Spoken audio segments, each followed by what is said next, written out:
We've got just coming into us here at France 24. This is from Israel's Prime Minister Benjamin Netanyahu saying that Israel will control all of Gaza. Now, that as he also said that Israel cannot allow famine in the country after Israel eased its blockade and has let some aid in. The country's military has said it's begun extensive ground operations in the northern and southern parts of the enclave. It follows a series of deaths over the weekend. Palestinian health officials saying at least 130 people were killed in the Strip overnight, Saturday to Sunday. Well, let's bring in our correspondent, Noga Tarnopolsky, who joins us now from Jerusalem. Noga, bring us up to date then with exactly what Benjamin Netanyahu has said.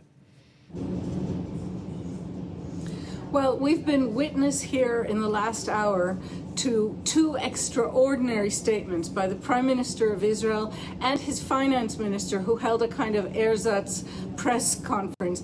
The reason I'm saying they're extraordinary is that in each case, the men implied that it had been Israel's intention to cause the starvation of 2 million people, and the reason that they had to allow, that their hands were tied, and that they had to allow humanitarian aid in is because the world opinion wouldn't allow them to move ahead. Each man in his own phrases said basically, we can't starve them and keep our operations going in Gaza. The world won't let us. So it is quite a moment of which most Israelis are not yet aware, because it's the middle of a working day here in Israel.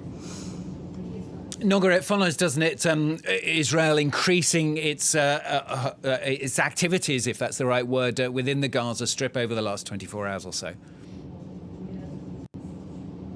Israel began escalating its operation in Gaza already around 3 days ago, just as President Trump, who, by the way, has also said that the United States will control all of Gaza, just as he was leaving this region. I don't think there's been a more major escalation in the last 24 hours.